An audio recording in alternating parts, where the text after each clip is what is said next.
ఊపే కుహ అంటే అర్థమేంటో తెలుసా? చిన్న హింట్ ఇస్తా. ఊర్లో పెళ్లికి ఎవరిదో హడావుడి, అదన్నమాట విషయం. ఇదంతా ఎవరి గురించి అనుకుంటున్నారా? ఇంకెవరి గురించి? మన చంద్రబాబు గురించి, ఆయన గారి పచ్చ బ్యాచ్ గురించి.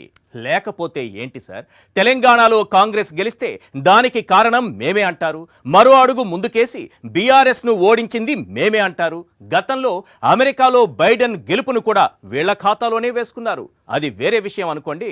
అసలు కాంగ్రెస్ గెలుపుతో జాలిం లోషన్ గాళ్లకున్న సంబంధం ఏంటి? బీఆర్ఎస్ ఓటమిలో దురదగుంటాకు గాళ్ల పాత్ర ఏంటి? ఇలాంటి లాజికల్ ప్రశ్నలకు వాళ్ళ దగ్గర సమాధానాలు ఉండవు. జస్ట్ పచ్చ మీడియా మ్యాజిక్ చేస్తుంది అంతే. ఎవరి క్రెడిట్నైనా తమ ఖాతాలో వేసుకోవడంలో మాత్రం ముందుంటారు. ఇంతకీ తెలంగాణలో కాంగ్రెస్ గెలుపుతో టీడీపీకి సంబంధమేంటి? అక్కడ కాంగ్రెస్ గెలిస్తే ఏపీలో వైఎస్ఆర్సీపీకి వచ్చే నష్టమేంటి? జాలిం లోషన్ గాళ్ల అతి హైదరాబాద్లో కాంగ్రెస్ను దెబ్బతీసిందా? తేల్చేద్దాం గన్ షాట్గా. ఇక సెకండ్ టాపిక్. ఇది ఏపీ కాదు, తెలంగాణ. కళ్యాణ్ బాబు కల్ట్ చూపిస్తాం. ఇది పిల్ల సైనిక్స్ డైలాగ్. చివరికేమైంది? డిపాజిట్లు కూడా సిగ్గుతో తలదించుకునే రిజల్ట్ వచ్చింది. 8 చోట్ల పోటీ చేసిన 7 చోట్ల డిపాజిట్ కూడా దక్కలేదు. ఓట్లు వేసి గెలిపించడం అంటే జెండాలు మోసినంత ఈజీగా కాదని తేలిపోయింది. ఆ ఎపిసోడ్ అయిపోయింది. అక్కడంత సీన్ లేదని అర్థమైంది. సైలెంట్గా మళ్ళీ ఏపీకి వచ్చేసింది పావలా ఫార్ములా. ఏపీలో ప్యాకేజీకి న్యాయం చేసే పనిలో పడింది. ముందుగానే తన పార్టీ నేతలకు వార్నింగ్ ఇచ్చేశాడు పవన్ కళ్యాణ్. టీడీపీ వాళ్ళు తిడితే తిట్టించుకోండి, చెయ్యెత్తి కొడితే కొట్టించుకోండి, గిల్లితే గిల్లించుకోండి, చెంప వాయిస్తే వాయించుకోండి. అంతేకాని టీడీపీని చిన్న మాట అన్నా, పల్లకి మోయమని మారాన్ చేసినా మీరంతా కోవట్టులేనని ముద్ర వేసేస్తా అనేశాడు. మళ్ళీ తన సభల్లో జెండా కూలీలు సీఎం సీఎం అని అరవకుండా ఉండేందుకు ఎవరు సీఎంగా ఉండాలనేది ఎన్నికల తరువాత కరకట్ట మీద నిలబడి దేహీ అని బాబును అడుక్కుంటా అని చెప్పేశాడు. కాపులంతా ఏకమై బాబుకు బానిసలుగా మారాలంటూ పిలుపునిస్తున్నాడు. ఇంతకీ జనసేన పొలిటికల్ కాంట్రాక్టు పార్టీలా మారిందా? గ్లాసును వాడుకునే రైట్స్ బాబుకేనని పవన్ చెబుతున్నాడా? తెలంగాణలో చెల్లని పావల ఏపీలో చెల్లుతుందా? తేల్చేద్దాం గన్ షాట్గా. ఇక థర్డ్ టాపిక్. గెలవడం ముఖ్యం, ఎలా గెలిచామన్నది కాదు. ఇది బాబు గారి అసలు సిసలు పొలిటికల్ ఫార్ములా. ఇన్నాళ్ళు అలానే గెలుస్తూ వచ్చాడు. తన వాళ్లను అలానే గెలిపిస్తూ వచ్చాడు. దొంగ ఓట్లు చేర్చడంలో ఏకంగా గిన్నిస్ రికార్డు ఎక్కేంత ఘనుడు మన చంద్రబాబు. 2004లోనే 1 కోటికి పైగా దొంగ ఓట్లను సృష్టించిన చరిత్ర బోగస్ బాబుది. ఇంకా స్పష్టంగా చెప్పాలంటే దొంగ ఓట్లు చేర్పించడంలో స్కిల్లున్నోడు. అది చంద్రబాబు నీచపు చరిత్ర. ఇప్పుడు ఆ దొంగ ఓట్లన్నీ ఏరిపారేస్తుంటే దొంగే దొంగ దొంగ అంటూ అరుస్తున్నాడు. ఇంతకీ దొంగ ఓట్లు తొలగిస్తుంటే బాబు గుండెల్లో ఈ గుబులెందుకు? ఇంతకాలం బోగస్ ఓట్లతోనే టీడీపీ నెట్టుకొస్తోందా? బోగస్ ఓట్లకు బ్రాండ్ అంబాసిడర్ బాబేనా? తేల్చేద్దాం గన్ షాట్గా. తెలంగాణలో కాంగ్రెస్ గెలిచిందా? అది మా క్రెడిటే.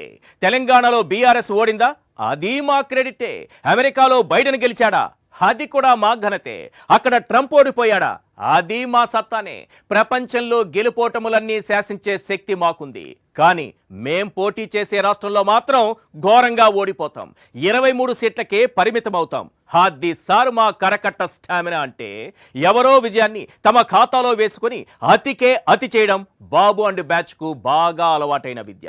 అధికారికంగా కాంగ్రెస్కు మద్దతిచ్చే దమ్ము లేదు. కానీ ఆ పార్టీ గెలిస్తే మాత్రం దాన్ని మా ఖాతాలో వేసుకోవడానికి మాత్రం ముందుంటామంటారు. తెలంగాణలో పోటీ చేయకుండా కాటరాక్ట్ కన్నింగ్ ప్లాన్ చేసి ఇప్పుడు కాంగ్రెస్ గెలిస్తే అది మా ఘనత అని చెప్పుకోవడం నారావారి వంశానికే చెల్లింది. అసలు కాంగ్రెస్ కు వ్యతిరేకంగా పుట్టిన పార్టీకి ఈ దుస్థితి ఏంటి? జాలిం లోషన్ గాళ్ల అతి మొత్తం బాబు డైరెక్షన్లోనే జరిగిందా? అంత ప్రేమ ఉంటే కాంగ్రెస్ తో పొత్తు ఎందుకు పెట్టుకోలేదు? పచ్చ మీడియాలో ఈ ప్రచారాలు దేనికి? అమెరికాలో ఉద్యోగాలైనా, ఔటర్ రింగ్ రోడ్ అయినా, మెట్రో రైల్ అయినా, శంషాబాద్ ఎయిర్పోర్ట్ అయినా, పీవీ ఎక్స్ప్రెస్ వే అయినా, ట్యాంక్ బండ్ దగ్గర అంబేద్కర్ విగ్రహమైనా, ప్రపంచంలో ఎక్కడ ఎవ్వరు ఏం కట్టినా ఏం సాధించినా అదంతా మా స్కిల్ దొంగ చంద్రబాబుదే అని చెప్పుకునే వాళ్ళు హైదరాబాద్లో అక్కడక్కడా ఉంటారు. వీళ్లనే జాలిం లోషన్ గాళ్ళు అని కొందరంటే, దురద గుంటాకు గాళ్ళు అని మరికొందరంటారు. మేం మా కులపోళ్ళు తలుచుకుంటే బీఆర్ఎస్ ఉనికి కూడా మాయమవుతుందని గచ్చిబౌలి స్టేడియంలో అరిచి గోల చేశారు. మెట్రో ఎక్కి పబ్లిక్ న్యూసెన్స్ చేశారు సెన్స్ లేని ఈ జాలిం లోషన్ గాళ్ళు. వీళ్ల అతికి పచ్చ మీడియా తోడైంది. ఆఖరికేమైంది? రాష్ట్రంలో కాంగ్రెస్ గెలిచిన కోర్ హైదరాబాద్లో మాత్రం ఒక్కటంటే ఒక్క సీటు గెలవలేకపోయింది. అంటే అంతవరకు సెటిలర్స్ అంతా బాబు వైపే, బాబు ఏం చెబితే అదే అన్న ప్రచారానికి ఫుల్ స్టాప్ పడిపోయింది. పైగా బాబుకు సింపతి లేదని పక్కాగా తేలిపోయింది. ఇక ఆంధ్రజ్యోతి రాధాకృష్ణ మరో అడుగు ముందుకేసి తెలంగాణలో కాంగ్రెస్ గెలవడంతో ఏపీలో టీడీపీకి తిరుగులేదంటూ వార్త రాసేశాడు. ఇది ఎలా ఉందంటే దురద గుంటాకు రాసుకుని మరి గోక్కున్నట్లే కనిపించింది. తెలంగాణలో కాంగ్రెస్ గెలిస్తే ఆ గెలుపు తమదే అంటూ బాబు అండ్ బ్యాచ్ అతి చేస్తున్న సమయంలో కొన్ని ప్రశ్నలు వినిపిస్తున్నాయి. అవేంటో ఒక్కసారి మనం స్క్రీన్ పైన చూద్దాం. కాంగ్రెస్ గెలుపుతో టీడీపీకి సంబంధం ఏంటి? క్వశ్చన్ నెంబర్ 2, జాలిం లోషన్ గాళ్ల అతి అంతా బాబు డైరెక్షనేనా? క్వశ్చన్ నెంబర్ 3, టీడీపీ అతి హైదరాబాద్లో కాంగ్రెస్ను దెబ్బతీసిందా? క్వశ్చన్ నెంబర్ 4, కాంగ్రెస్ కు వ్యతిరేకంగా పుట్టిన పార్టీకి ఈ దుస్థితి ఏంటి? బాబు అండ్ బ్యాచ్ అతి హద్దులు దాటిన వేళ వినిపిస్తున్నటువంటి ప్రశ్నలివే. ఒక రాష్ట్రంలో అధికార పార్టీ ఓడిపోతే మరో అధికార పార్టీ ఓడిపోతుందన్నది కుర్చీ కింద కృష్ణయ్య గారి థియరీ. 2018లోనూ అచ్చంగా ఇలాంటి థియరీనే చెప్పారు. ఏమైంది? 2018లో తెలంగాణలో రెండోసారి బీఆర్ఎస్ 88 సీట్లతో ఘన విజయం సాధించింది. ఏపీలో ఇక చంద్రబాబుకు తిరుగులేదని, అధికార పార్టీకే మళ్లీ అధికారం ఇవ్వబోతున్నారని వార్తలు వండి వార్చారు. కానీ ఏమైంది? టీడీపీ కార్యాలయం గోడలు బద్దలైంది. చరిత్రలో ఎన్నడూ లేని విధంగా 23 సీట్లకే పరిమితమైంది. మరిప్పుడు చెబుతున్న తీరి అప్పుడెందుకు పనిచేయలేదు రాధాకృష్ణ గారు?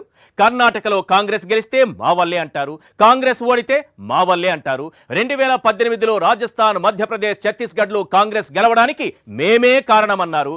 మరి ఆ రాష్ట్రాల్లో ఇప్పుడు కాంగ్రెస్ ఓటమికి బాబే కారణమా? ఎక్కడ ఎవడు గెలిచినా మీరెందుకురా మీ ఖాతాలో వేసుకుంటారు? అంత సత్తా మీకుంటే సొంత రాష్ట్రంలో అంత ఘోరంగా ఎందుకు ఓడిపోతారు? స్కిల్ స్కామ్లో 371 కోట్ల ప్రజాధనం నొక్కేసి అడ్డంగా దొరికి అరెస్ట్ అయితే బాబుకు మద్దతుగా కేసీఆర్ స్పందించలేదట. హైదరాబాదులో ధర్నాలు, ఆందోళనలకు అనుమతులు ఇవ్వలేదట. అందుకే బాబు మద్దతుదారులు అంతా కేసీఆర్ ఓటమి ఖాయమని అన్నారు. సెటిలర్స్ ఎక్కువగా ఉండేది హైదరాబాద్లో. మరి అదే కోర్ హైదరాబాద్లో కాంగ్రెస్ కు ఒక్కటంటే ఒక్క సీటు రాలేదు. దురద గుంటాకుగాళ్లు, జాలిం లోషన్ గాళ్లు చేసిన అతి వికటించింది. సీమాంధ్రులంతా ఏకమై వీళ్ల అతి భరించలేక బీఆర్ఎస్ కు అండగా నిలబడ్డారు. అది ఫలితాల్లో స్పష్టంగా కనిపించింది. దీని అర్థం ఏంటంటే బాబు అరెస్టుతో హైదరాబాద్లో పావు కిలో సింపతి కూడా లేదని తేలిపోయింది. ఇక తెలంగాణలో బీఆర్ఎస్ ఓటమిపై మా కాటరాక్ట్ బాబు గారు ఏమన్నారంటే, అహంకారంతో విర్రవీగితే ఏమవుతుందో తెలంగాణలో చూశాం, ఏపీలోనూ చూస్తామన్నారు. అయ్యా చంద్రబాబు గారు, అహంకారం గురించి నువ్వు మాట్లాడటమా? నేనేసిన రోడ్లపై తిరిగే వాళ్ళు నాకు ఓటు వేయాల్సిందే అని అహంకారంతో మాట్లాడింది నువ్వు కాదు. నేనిచ్చే నీళ్లు తాగే వాళ్ళు నాకే ఓటు వేయాలని మాట్లాడింది నువ్వు కాదు. ఎస్సీల్లో పుట్టాలని ఎవరైనా కోరుకుంటారని కుల దురహంకారంతో మాట్లాడింది నువ్వు కాదు. బీసీల తోక కత్తరిస్తానంటూ మదమెక్కిన అహంకారంతో మాట్లాడింది నువ్వు కాదు. పేదలకు సెంటు స్థలమిస్తే అందులో సమాధులు కట్టుకోండిరా అంటూ ధన మద అహంకారంతో మాట్లాడింది నువ్వు కాదు. అమరావతిలో పేదలకు ఇళ్ల స్థలాలు ఇస్తే చెమట కంపు కొడతారని కుల మద ధన అహంకారంతో మాట్లాడింది నువ్వు కాదు. పేదలకు ఇళ్ల స్థలాలు దక్కకుండా న్యాయస్థానాల్లో కేసులు వేయించిన దురహంకారి నువ్వు కాదు. పేదలకు ఇంగ్లీష్ మీడియం చదువులు దక్కకుండా కోర్టుల్లో కేసులతో అడ్డుకోవాలని చూసిన పెత్తందారి అహంకారి నువ్వు కాదు. అహంకారానికి పర్మనెంట్ అడ్రస్ అయిన నువ్వు అహంకారం గురించి మాట్లాడటమా? సిగ్గుచేటు. నీ అహంకారం వల్లే ఎన్టీఆర్ స్థాపించిన టీడీపీ 23 స్థానాలకు పరిమితమైంది. కాంగ్రెస్ కు వ్యతిరేకంగా పుట్టిన పార్టీ తెలుగుదేశం పార్టీ. అలాంటి పార్టీ ఇప్పుడు గాంధీ భవన్ ముందు టీడీపీ జెండాలు ఎగరేసే దుస్థితికి చేరుకుంది. సిగ్గుపడండి సార్. అధికారంలోకి వచ్చామని కాంగ్రెస్ వాళ్ళు సంబరాలు చేసుకుంటుంటే టీడీపీ జెండాలతో మీరెందుకు హడావిడి చేస్తున్నారు? ఊర్లో పెళ్లికి మీ హడావిడి దేనికి? కాంగ్రెస్ పార్టీ వెంట టీడీపీ కార్యకర్తలు తిరుగుతుంటే బాబు ఖండించాలి కదా, లేదా తమ మద్దతు కాంగ్రెస్ కు ఇవ్వడం లేదని లేదా ఇచ్చామని క్లియర్ కట్ గా చెప్పాలి కదా. అలాంటివేమీ చేయకుండా దొంగచాటు మద్దతు ఇవ్వడంలో ఆంతర్యమేంటి? ఇక్కడ అసలు పాయింట్ ఏంటంటే ఎక్కడా కూడా చంద్రబాబు ఓపెన్ గా కాంగ్రెస్ కు ఓటేయమని చెప్పడు. ఆ గెలుపు తనదేనని కూడా చెప్పడు. దురదగుంటాకుగాళ్లతో ప్రచారం మాత్రం చేయిస్తాడు. ఎందుకో తెలుసా? రేపు ఒకవేళ కేంద్రంలో మళ్ళీ బీజేపీ అధికారంలోకి వస్తే అప్పుడు అటువైపు జంప్ అయిపోవచ్చు. దానికోసం ఎప్పుడూ ఒక ఆప్షన్ పెట్టుకునే ఉంటాడు మన కాటరాక్ట్ కన్నింగ్ బాబు. ఇక సీఎం ఎంపిక విషయంలోనూ ఇంతే హడావిడి ఓవర్ యాక్షన్ చేశారు. అసలు అక్కడ గెలిచింది కాంగ్రెస్ ఓడు, సీఎం ని నిర్ణయించేది ఢిల్లీ ఓడు, వాళ్లకు మధ్యవర్తి కర్ణాటక వాడు. మధ్యలో వీళ్ళు ఓడబొడిచిందేంటో ఎవ్వరికీ అర్థం కావటం లేదు. ఒక్కటి మాత్రం నిజం, తెలంగాణ ఎన్నికల ఫలితాల ప్రభావం ఏపీలో ఇసుమంత కూడా ఉండదు. తెలుసుగా, అక్కడున్నది వైఎస్ జగన్మోహన్ రెడ్డి. చివరిగా ఒక్క విషయం, అంబానీ దగ్గర బిజినెస్ గురించి, సచిన్ దగ్గర క్రికెట్ గురించి, జకీర్ హుస్సేన్ దగ్గర తబలా గురించి, శివమణి దగ్గర డ్రమ్స్ గురించి, జగన్ దగ్గర దమ్ము రాజకీయం గురించి అస్సలు మాట్లాడొద్దు. మాట్లాడితే ఆ 23 కూడా మిగలవు. లాస్ట్ బట్ నాట్ లీస్ట్, అవసరం అనుకుంటే రామోజీ పచ్చళ్ళ గురించి, రాధాకృష్ణ బాత్రూమ్ కెమెరాల గురించి మాట్లాడుకో, ఫుల్ పర్మిషన్. ఇది మాత్రం గన్ షాట్. కేసీఆర్ పేరెత్తాలంటే భయం, బీఆర్ఎస్ ను విమర్శించాలంటే వెన్నులో వణుకు, పోనీ కాంగ్రెస్ ను ఒక మాట అందామంటే తన యజమానికి మాటొస్తుంది. దీంతో ఎవరిని పల్లెత్తు మాట అనకుండా అక్కడ కూడా ఏపీ ప్రభుత్వాన్నే తిడుతూ చివరకు ప్రచారం మమ అనిపించేశాడు. ఫలితం, జనసేన అభ్యర్థులంతా నోటాతో పోటీ పడ్డారు. పోటీ చేసిన 8 నియోజకవర్గాల్లో 7 చోట్ల డిపాజిట్లు కూడా దక్కలేదు. అయినా పర్లేదు, ఏం పర్లేదు, నష్టం బీజేపీకే కదా, నాకు నా దత్త తండ్రికి కాదు కదా. కళ్యాణం బాబు సరికొత్త థియరీ ఇది. ఇప్పుడు ఏపీలో మళ్లీ హడావుడి మొదలుపెట్టాడు. విశాఖ సభలో జనాల కంటే ఖాళీ కుర్చీలే ఎక్కువగా కనిపించాయి. అయినా మనకు ప్యాకేజీనే ముఖ్యమన్నట్లుగా వ్యవహరిస్తున్నాడు. దత్త తండ్రి మీద ఈగ కూడా వాలకుండా సొంత పార్టీ నేతలకే వార్నింగులు ఇస్తున్నాడు. అసలు ఇదేం రాజకీయం? ఒక రాజకీయ పార్టీ అధినేతగా ఇలాగేనా వ్యవహరించేది? నోటాతో పోటీ పడే ఏకైక పార్టీ జనసేనేనా? సొంత పార్టీ నేతలు కోవట్టులైతే మరి పవన్ కళ్యాణ్ ప్యాకేజీ స్టారేనా? ఏపీలో కాపులంతా ఏకమైపోండి, అందరం కలిసి కరకట్టపై బాబుకు బానిసలుగా పసుపు పల్లకి మోద్దాం. సీఎం గీఎం నో, సీఎం ఎవరనేది నేను బాబు కూర్చుని ఎన్నికల తర్వాతే డిసైడ్ చేస్తాం. ఆ పొత్తును ఎవరైనా ప్రశ్నించారో వాళ్ళంతా కోవట్టులే అవుతారు. ఇప్పటికైనా అర్థమైందా రాజా పవన్ ఏం చేస్తున్నాడు? అతనికి సీఎం పదవితో పని లేదు. కేవలం బాబును సీఎం చేయటమే అతని టార్గెట్. తీసుకున్న ప్యాకేజీకి న్యాయం చేయడమే అతని కర్తవ్యం. అందుకే సొంత పార్టీ నేతలపైన, కార్యకర్తలపైన కోవట్టులన్న ముద్ర వేస్తున్నాడు. ఎవరైనా సరే, ఏ రాజకీయ పార్టీ నాయకుడైనా సరే ఓ నిర్ణయం తీసుకున్నప్పుడు పార్టీ కోర్ టీంతో చర్చిస్తాడు, వాళ్ళ సలహాలు తీసుకుంటాడు, వాళ్ళ అభిప్రాయాలు తీసుకుంటాడు. నిజమైన నాయకుడైతే, మరింత నిజమైన నికార్సైన నాయకుడైతే కార్యకర్తల స్థాయిలో సలహాలు తీసుకుంటాడు. కానీ జైల్లోనే పొత్తు పెట్టుకుని ప్యాకేజీ మాట్లాడుకుని నేను సీఎం సీటు అడగట్లేదు, ఆ తర్వాత మాట్లాడుతా, నన్నెవరైనా ప్రశ్నిస్తే కోవట్టని ముద్ర వేస్తానే నాయకుడు దేశంలో టార్చ్ లైట్ వేసి వెతికినా దొరకడు, ఒక్క పవన్ కళ్యాణ్ తప్ప. తెలంగాణలో జనసేనకు గట్టి ఎదురు దెబ్బ తగిలిన వేళ కొన్ని ప్రశ్నలు వినిపిస్తున్నాయి. అవేంటో ఒక్కసారి మనం స్క్రీన్ పైన చూద్దాం. Question number 1, Janasena political contract పార్టీలా మారిందా? క్వశ్చన్ నెంబర్ 2, దేశంలో నోటాతో పోటీ పడే పార్టీ ఒక్క జనసేన మాత్రమేనా? క్వశ్చన్ నెంబర్ 3, గ్లాసును వాడుకునే రైట్స్ బాబుకేనని పవన్ చెబుతున్నాడా? క్వశ్చన్ నెంబర్ 4, తెలంగాణలో చెల్లని పావల ఏపీలో చెల్లుతుందా? జనసేన ఒక పొలిటికల్ కాంట్రాక్టు పార్టీలా మారిన వేళ వినిపిస్తున్నటువంటి ప్రశ్నలివే. టెంట్ హౌస్లో అద్దెకిచ్చినట్లు జనసేన కూడా కిరాయి పార్టీలా మారింది. పార్టీ మొదలుపెట్టింది, ఇప్పటి వరకు అదే చేసింది. ఎవరితో ఎప్పుడు ఎలా పొత్తు పెట్టుకుంటాడో ఎవరికీ అర్థం కాదు. 2014లో పోటీలో నిలవకుండా టీడీపీ, బీజేపీకి మద్దతిచ్చాడు. ఆ తర్వాత ఆ పార్టీలనే తిడుతూ బీఎస్పీ, లెఫ్ట్ పార్టీలతో చేతులు కలిపాడు. పాచిపోయిన లడ్డు అన్న నోటితోనే కాషాయాన్ని కౌగిలించుకున్నాడు. నా తల్లిని తిట్టించారు అన్న నోటితోనే ఇప్పుడు జై తెలుగుదేశం అంటున్నాడు. అటు బీజేపీతో అధికారిక పొత్తులో ఉంటూనే ఇటు టీడీపీతో చేయి కలిపాడు. ఏపీలో బీజేపీని కూరలో కరివేపాకులా తీసిపడేసి తెలంగాణలో బీజేపీతో పొత్తు పెట్టుకుని పోటీ చేసి చిత్తుగా ఓడిపోయాడు. ఇప్పుడు మళ్ళీ ఏపీలో హడావిడి చేస్తున్నాడు. దాదాపుగా 10 ఏళ్ల కాలంలో ఇన్ని పార్టీలతో పొత్తులు పెట్టుకుని ఇన్ని జెండాలు మోసిన పార్టీ జనసేన తప్ప మరేదీ లేదు. ఇటు జైల్లోనే పొత్తు పెట్టుకున్నా అటు బాబు మాత్రం తన అలవాటు ప్రకారం తెలంగాణలో జనసేనకు వెన్నుపోటు పొడిచాడు. తన మద్దతుదారులంతా కాంగ్రెస్కు ఓటేయమని సిగ్నల్స్ ఇచ్చాడు. కానీ ఏమైంది? ఇటు కాంగ్రెస్కు హైదరాబాద్లో ఒక్క సీటు రాలేదు, అటు జనసేన అభ్యర్థులకు డిపాజిట్లు దక్కలేదు. ఇదంతా గమనిస్తున్న ఏపీ జనసేన నేతలు అక్కడ జనసేన నిల్లని చూపించి ఇక్కడ గట్టిగా సీట్లు డిమాండ్ చేయకుండా బాబు కుట్ర చేశాడన్న విషయం పవన్ దృష్టికి తీసుకుపోతే రివర్స్లో వాళ్లపైనే పవన్ అటాక్ చేశాడు. దత్త తండ్రి అన్నా ప్యాకేజీ అన్నా అంత ప్రేమ మరి. ఇక ఏపీలో మనోడి తాజా వ్యవహారం ఎలా ఉందంటే సీట్లు అడగడట, సీఎం సీటు అడగడట. కాదు కూడదు అన్నోళ్ళంతా కోవట్టులేనట. గ్లాసును వాడుకునే పూర్తి రైట్స్ బాబుకేనట. కళ్యాణం గారి కొత్త ఫార్ములా ఇది. బాబు గారికి బేషరతుగా మద్దతిస్తాడట. ఎన్ని సీట్లు కావాలో మాత్రం డిమాండ్ చేయడట. సీఎం సీటు ఎన్నికల తర్వాత డిసైడ్ చేస్తాడట. కూకట్పల్లిలో పచ్చముఖ సపోర్ట్ చేయకపోయినా, చిత్తుగా ఓడిపోయినా బాబుతోనే కలిసుంటాడట. అంతేకాదు బాస్, ఈ విషయం ఎవరు ప్రశ్నించినా పొత్తులో భాగంగా చంద్రబాబును ఎక్కువ సీట్లు అడగాలని పట్టుబట్టిన వాళ్ళంతా ఖచ్చితంగా కోవట్టులేనట. తాను ఏం చెప్పినా గొర్రెల మందల తలూపాలే కానీ, తాను చెప్పినట్టుగా బాబు భజన చేయాలే కానీ, తనకు సలహాలు సూచనలు ఇస్తే మాత్రం ఏమాత్రం సహించడట. అలా చేసిన వాళ్ళు రాష్ట్ర స్థాయి నాయకుడైనా, కింది స్థాయి కార్యకర్త అయినా అందరూ కోవట్టులేనట.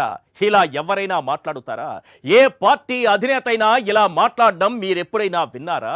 తన దత్త తండ్రి కోసం, అతనిచ్చే ప్యాకేజీ కోసం సొంత పార్టీ నాయకులు కార్యకర్తలపై కోవట్టు ముద్ర వేస్తున్నాడు పవన్.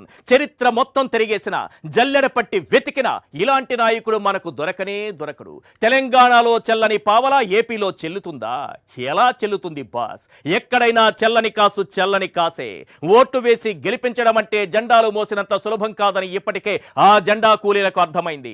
తాను నిలబెట్టిన అభ్యర్థులను గెలిపించుకోవడం అంటే సభల్లో ఎవడో రాసించిన సినిమా డైలాగులు చెప్పినంత సులభం కాదని పవన్ కూడా బాగా అర్థమైంది.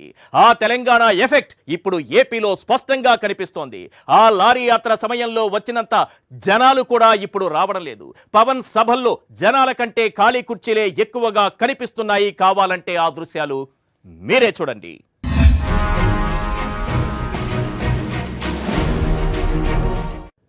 ఒక నాయకుణ్ణి నమ్ముకుని అతని వెంట నడవాలంటే ముందు అతనిపై నమ్మకం కుదరాలి. మనం దేనికోసం పోరాడుతున్నామనేది వాళ్ళకు అర్థమయ్యేలా చెప్పాలి. కానీ పవన్ ఏం చేస్తున్నాడు? ఏపీ బీజేపీతో ఇంకా పొత్తులో ఉన్నాడో లేడో తెలియదు. కానీ తెలంగాణ బీజేపీతో మాత్రం కలిసి పోటీ చేశాడు. నాడు తిట్టిన నోటితోనే ఇప్పుడు బాబును పొగుడుతున్నాడు. ఆయన పార్టీతో పొత్తు పెట్టుకున్నాడు. ఆ పొత్తుకు సంబంధించి సొంత పార్టీ నేతలు ప్రశ్నించినా, సలహాలు సూచనలు ఇచ్చినా వారంతా కోవట్టులేనని అంటున్నాడు. కొంతకాలంగా పవన్ వ్యవహార శైలిని ఆ పార్టీ నేతలంతా నిశితంగా గమనిస్తున్నారు. కొందరైతే అతని తీరును యావగించుకుని పార్టీ నుంచి బయటకు వచ్చేస్తున్నారు. ఇక తెలంగాణలో నోటాతో పోటీ పడ్డ పరిస్థితి చూసి ఏపీ జనసేన నేతలు, కార్యకర్తలు తలలు పట్టుకుంటుంటే చంద్రబాబు మాత్రం చాలా హ్యాపీగా ఉన్నాడు. సీఎం జగన్ని నువ్వెంత, నీ బతుకెంత అన్న పవన్ కళ్యాణ్ వ్యాఖ్యలు అతనికే గుర్తు చేస్తున్నాడట. దత్తడాడి, నీ పార్టీకి 4 ఓట్లు లేవు, సింగిల్ సీటు కూడా లేదు, ఏపీలో నీకిచ్చేది ఇంతే అని చెప్పే అవకాశం దొరకడంతో బాబు తెగ సంబరపడుతున్నాడట. ఫైనల్ గా చెప్పొచ్చేది ఏంటంటే, చంద్రబాబు చంక దిగనంత వరకు, పొత్తుల పేరుతో పార్టీని అద్దెకివ్వడం మాననంత వరకు పవన్ ఒక రాజకీయ నాయకుడిగా ఎప్పటికీ సక్సెస్ కాలేడు. ప్యాకేజీ పావలా అన్న ట్యాగ్ లైన్, పొలిటికల్ కాంట్రాక్టర్ అన్న ముద్ర ఎప్పటికీ తొలగించుకోలేడు. ఇది మాత్రం గన్ షాట్. గత ఎన్నికల్లో ఘోర ఓటమి, వచ్చే ఎన్నికల్లో గెలిచే అవకాశాలు లేవని అర్థమవడంతో టీడీపీ మళ్లీ దొంగ ఓట్ల దందాకు తెరలేపింది. ఇప్పటి వరకు ఏపీలో నకిలీ ఓటర్లంటూ అనవసర రాద్ధాంతం చేస్తూ వస్తున్న టీడీపీ ఈసారి వేరే రాష్ట్రంలోని ఓట్లను ఏపీలో చేర్చేందుకు విశ్వ ప్రయత్నాలు చేస్తోంది. తెలంగాణ ఎన్నికలు ముగియగానే పాలిటిక్స్ మొదలుపెట్టింది. ఓ పక్క కౌంటర్లు ఏర్పాటు చేసి మరి దొంగ ఓటర్లను సృష్టించే ప్రయత్నాలు, మరోవైపు బ్యాచ్లను రంగంలోకి దింపి ఇంటింటికి పంపి వారి వివరాలు సేకరించి ఓటీపీలు అడుగుతోంది. ఇప్పటికే అలాంటి బ్యాచ్లకు ఆయా ప్రాంతాల్లోని జనాలు బడిత పూజలు చేసి పంపారు. అయినా సరే బోగస్ ఓట్లు సృష్టించే ప్రయత్నాలు ఆపడం లేదు. అసలు దొంగ ఓట్లు చేర్పించడంలో స్కిల్ నోడని బాబు నిరూపించుకున్నాడా? కుప్పంలో 47,000 దొంగ ఓట్లు సృష్టించింది నిజం కాదా? 2004లోనే 1 కోటికి పైగా దొంగ ఓట్లు చేర్పించిన ఘనుడు బాబే అన్నది వాస్తవం కాదా? అతను మామూలోడు కాదు బాస్, దొంగ ఓట్లు చేర్పించడంలో స్కిల్లున్నోడు. అతనేమి అల్లాటప్ప నాయకుడు కాదు బాస్, బోగస్ ఓట్లకు బ్రాండ్ అంబాసిడర్ లాంటోడు. అతనేమి సాదాసీదా నేత కాదు బాస్, కుప్పంలో 47,000 దొంగ ఓట్లు సృష్టించిన విజన్ ఉన్నోడు. ఇంకా క్లియర్ గా చెబుతాను వినండి. ఎవరి పేరు చెబితే దొంగ ఓట్లు గర్వంగా తలెత్తుకుంటాయో, ఎవరి పేరు చెబితే బోగస్ ఓటర్లు పోలింగ్ బూతులకు క్యూ కడతారు, ఎవరి పేరు చెబితే తమిళనాడు కర్ణాటక నుంచి దొంగ ఓటర్లు పొలోమని కుప్పంకి పరుగులు తీస్తారు, ఎవరి పేరు చెబితే ఓటరు లిస్టు ఉలిక్కి పడుతుందో, ఎవరి పేరు చెబితే ప్రజాస్వామ్యం సిగ్గుతో తలదించుకుంటుందో అతనే boss Nara Chandrababu alias bogus Babu. అతని స్కిల్ గురించి, అతని విజన్ గురించి ఒక్క మాటలో చెప్పాలంటే 2004లో అతను ఏం చేశాడో ఓసారి గుర్తు చేసుకోవాలి.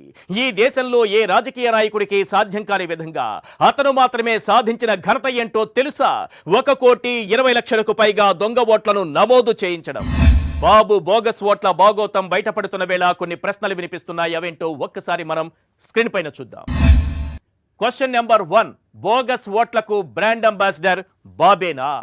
క్వశ్చన్ నెంబర్ 2, డూప్లికేట్ ఓట్లతో పాటు డబుల్ ఓట్లు సృష్టిస్తున్నారా?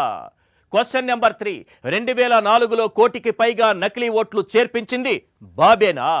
క్వశ్చన్ నెంబర్ 4, తెలంగాణ నుంచి నకిలీ ఓటర్లను దింపుతున్నాడా?